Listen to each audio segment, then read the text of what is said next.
morning and welcome, Kelly. It's great to have you on the show. Thank you so much for agreeing to do this interview with me.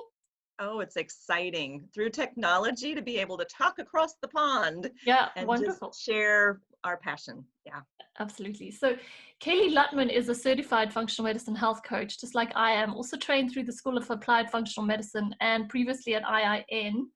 She's also a best-selling author who helps her clients regain their health through sustainable food and lifestyle changes. I didn't know you were an author, Kelly. Tell me about the book that you wrote. It's a little book, Basically, I put it out as my foundational information about food, because I don't believe diets work. That's the opening line of the book. Diets don't work. Because the problem is you start a diet, you do that program, whatever your diet plan is for whatever amount of time. What happens when you stop the diet, when you get to the end of that? You generally go right back to what you did before, which produces the same results it did before. And you end up on this constant up and down, which is a stress to your body. So what I did was, if you imagine diet written in magnetic letters on the refrigerator, back to the kids' days, and you move that E to the front of the word, you get edit. Okay. And so my book is From Diet to Edit. And I teach 12 edits for sustainable ways to change the way you're eating and what you're eating for better health, just sustainably. Instead of having to be on a diet, off a diet, just edit your approach all the way through and you'll be in much better situation. So that's what the book is about. Wonderful. That's a great philosophy. Thanks. So that's available on Amazon, I take it? Or? Yes, it is. Perfect. So tell me, your story began, and not so much with yours, although you have your own story, but it began with your son. And I'm so glad that I found you, because the diagnosis that he got is something that so many kids around the world are suffering with, and their parents are struggling with the symptoms of that. Tell us about it. Exactly. I was homeschooling my boys, and we all know as parents, if you have multiple children, they're not all alike. They're all unique, individual. But I noticed that this one, he was my middle son, could not sit and focus at the table on his math, could not, without just, fidgeting, dropping the pencil, going through, just having a conversation with him. He was always distracted and such. And I, pondered it and wasn't sure what was going on, but he had been homeschooled from the very beginning, so he'd never been in a classroom setting. And I was listening to a radio program one morning that was a panel of parents with children with ADD that were discussing what they had done and how they were working with it. And I realized they were describing him. And so I really never went to the doctor to get a diagnosis. I knew just from what those parents were saying, they were describing everything that I was going through and all of my struggles. And I listened to what they were talking about. But in my heart, I just didn't feel right taking him and getting a diagnosis and being pressed to put him on medication, because I didn't believe the medication was the answer. And so, this was decades ago. He's now in his 30s. And it was before the internet. So I went to the library and I happened to find a book called Why Your Child is Hyperactive by Dr. Benjamin Feingold. And Dr. Feingold was a pediatric allergist who worked with a lot of patients and realized that when he took certain foods out of their diet, they often came off the Ritalin and other medications for ADD. His theory was that much of our hyperactivity and ADD tendencies was actually an allergic reaction to salicylates, which are used they're found in many fruits and vegetables, but they are also used as preservatives in artificial colors and flavors. And so his protocol was to remove those foods, any foods with artificial colors or flavors in them, remove them from the diet for 2 weeks. The book thankfully came with recipes that his wife had created. So, because it's like, oh no, what do we eat? Help. The the first trip I made to the grocery store was reading every single label and discovering how prolific artificial colors and flavors are. They're Wow. everywhere. You know, it's more than Kool-Aid and Fruit Loops and a lot of the foods that kids are attracted to because of the color. But margarine is artificially colored. Yellow cheese is artificially colored. There's so many different insidious things that sneak in. And so I worked through and we figured out and we made adjustments. One of the big ones was taking tomatoes out of the diet for 2 weeks.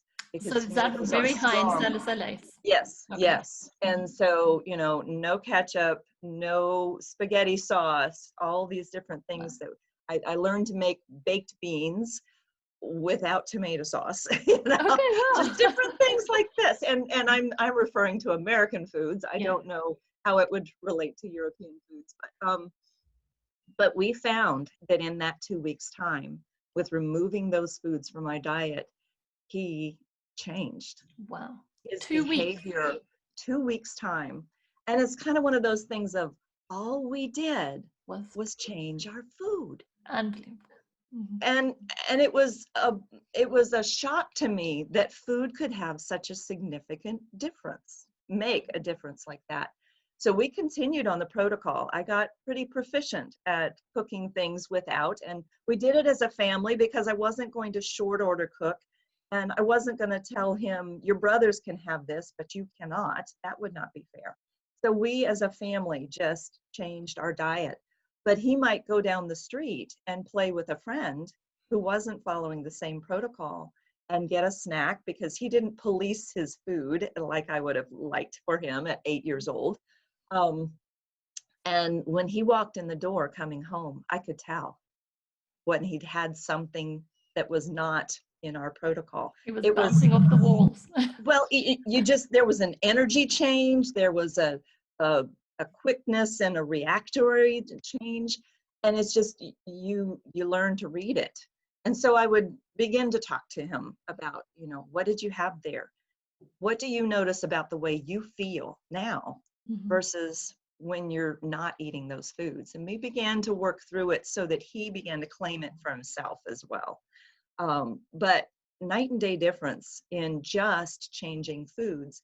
Now, it doesn't mean that we stayed eliminated from those foods completely for long term. We began after a period of time to kind of reintroduce, much like we might do with food sensitivities, reintroduce one food at a time and just evaluate his reaction. And if he did not react, then that was a food that was safe for occasional consumption. But more often, that was the fruits and vegetables that we were trying to bring back in, not processed foods. We just stayed away from those completely. But it just, that's what sparked my personal interest in nutrition, in exploring, you know, if food can do that, what else can it do? Absolutely. What else could it do for me? What could it do for others? You know, if someone's struggling with a diagnosis, how much of that is based on the food they're eating? And could we change that? And so that kind of began it sparked my passion, let's say, and began me on the path to explore food, to explore nutrition, and eventually functional medicine. Now, I know that for what we learn in the school is that ADD, or at least on the spectrum, there's also quite a bit of toxicity involved. Was that ever a part for a factor for your son as well? And it was not something that was at all on my radar, and I didn't really explore it. He was not one that had a lot of metal fillings, and so we weren't really concerned with that. We had done probably a good bit of tuna fish sandwiches and tuna, but I did not see, you know, looking back now, I don't necessarily see a lot of toxicity in his. I think it was more the allergic reactions for him. But that's where different roots can cause, you know, similar response, but it's got different root causes. Yeah. So tell us a little bit about your story then, because you got started then studying a little bit in nutrition.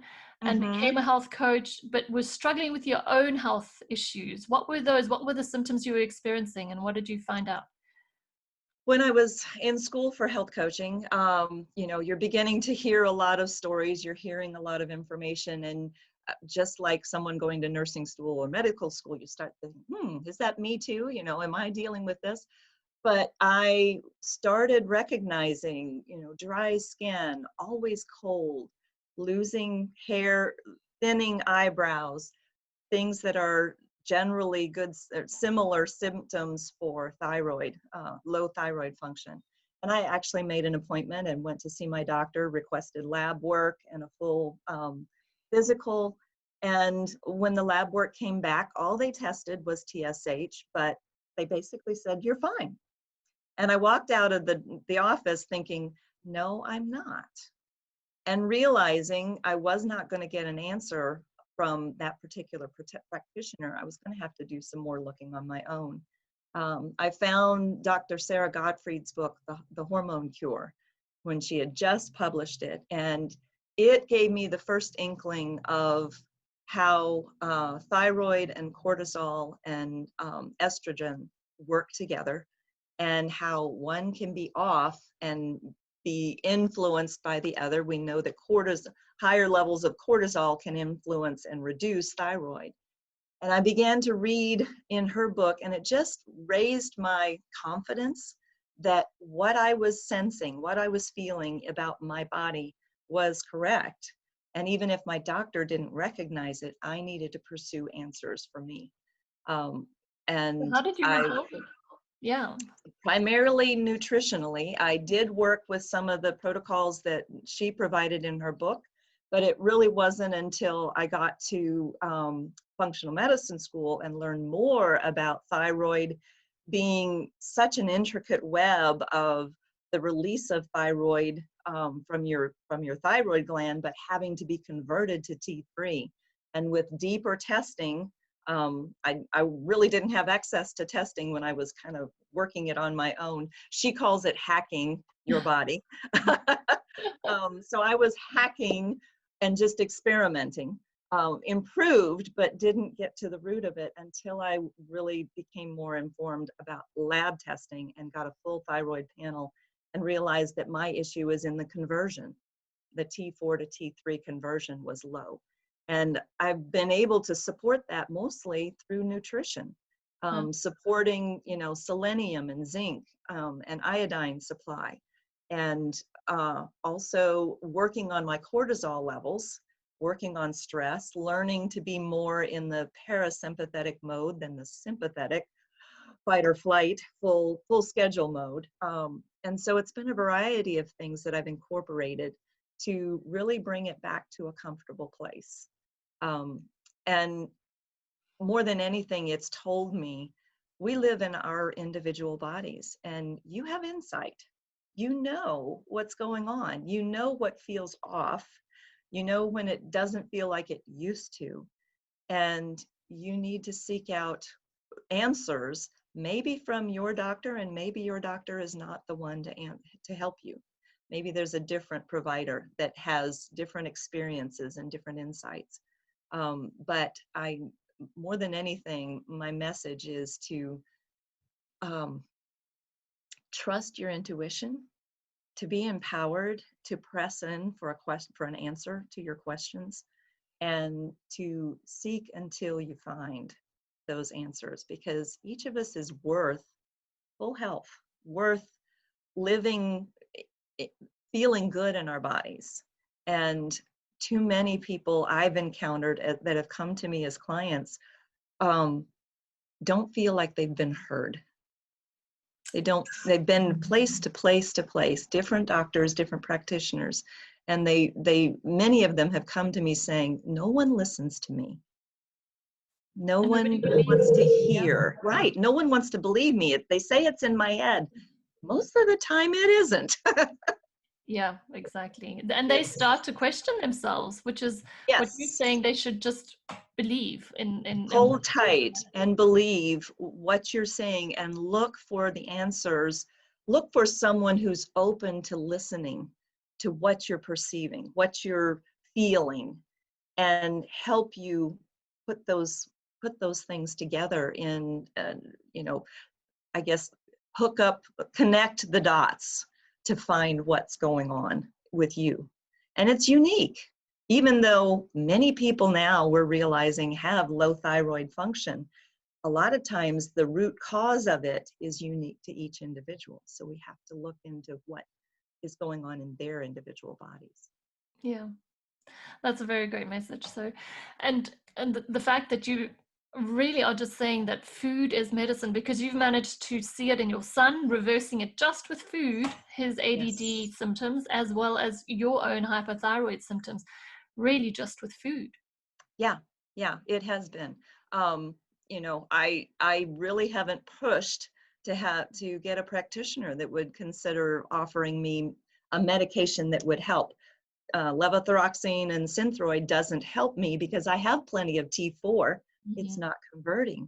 And so, you know, if you don't get the flame, it doesn't matter whether you add the fuel. That's a good way of putting it. but but more than anything, I share it with others saying, are you in a canoe floating down the river without a paddle and just going wherever the stream takes you? Or do you choose to pick up a paddle and choose your direction and Mhm. begin to paddle and direct where you know you need to go? That's going to be a significant issue. And it may not be an easy path. You may be going upstream, working hard, but it's such a valuable end goal when you find the answers you need. And it can start with as simple as changing the food you're eating every day. Yeah, you make it sound so simple. And I think there's so many people out there who think it has to be completely complicated, especially for something as prolific as ADHD and Yes. hypothyroid, Yeah. you know, that it has to It be. does mean you have to purpose to put the effort in to changing the food, to taking a long time reading labels at the grocery store, to changing recipes and not feeding your family all packaged foods, but Mhm, maybe making some things at home from scratch, because it's those packaged foods that you're finding the artificial flavors and colors in. mhm. So stepping away from that and exploring, maybe pull in grandma and mom to get some help with, how do I do this Mhm. home cooking thing? Whole food, yeah. But letting um, go of the things that they were so used to. I think that's for a lot of people feel so attached to their old lifestyle, and that it was yes, convenient to grab something that's in yes, a package and not have to yes, cook it from scratch. Yeah. yes, yes. But the rewards are amazing. Hmm. The rewards for the family. You know, if you have an ADD child, it affects the whole family.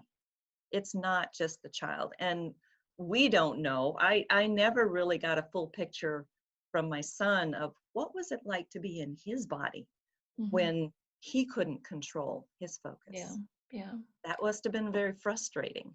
Yeah. Um, but to be able to benefit the whole family with the efforts that you make, it's worth it. It's worth it. Yeah, absolutely. And just touching on that point is that the child also feels so singled out as being the problem child or the one that Right, can't, or you know, right.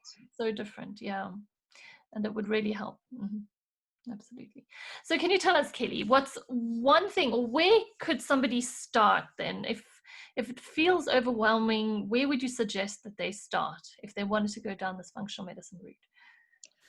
Um, well, if you want to just explore the basics, look for my book on Amazon, From Diet to Edit, because it will first of all just introduce editing the pace at which you eat, editing the types of foods you eat, with recipes included and some different things to get you started. Uh, but then begin to just reach out, maybe exploring and interviewing a couple other practitioners to see, are you a fit? We tend to get very devoted to our doctors and not realize they are a service provider.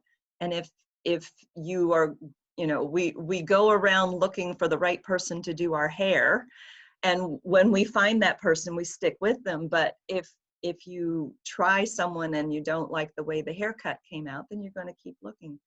Likewise, even with your doctor and your medical professional. Maybe you need to look for a health coach, but there are a lot of different health coaches. It's not that you need a diet program. You need someone that will dig in with you to evaluate how you are eating and what you are eating and how it can be shifted to support your body. So it's, I don't know that, well, going to the School of Applied Functional Medicine, schoolafm.org, you can find a listing of certified functional medicine health coaches, and maybe that would be a place to find someone that's either in your area or works virtually that you could connect with, would be another way. But keep looking, keep knocking, and you will find your answer if you keep pursuing that, because you are worth it. My business is Pursue Wellness, and my tagline is Pursue Wellness for you, wellness for life, because health is wealth. So true. Well, thank you so much for your time. How can people get in touch with you if they'd like to reach out? They can reach me at kelly@pursuewellnessforyou.com, or look for my website, pursuewellnessforyou.com, and reach me through that. Okay, great. Thank you for such a powerful success story for many parents. Thank you. Thank you for spreading the word, because more and more people need to hear it's possible. We can come through on the other side and feel good and have energy and clear thinking and discover how good it can feel in our bodies. That's such freedom. It's amazing. Yeah. Definitely something to pursue. Absolutely. Well, I wish you a lovely day then, Kelly. Oh, I do too. Thank you so much, Morel. You're welcome. Bye-bye. Bye-bye.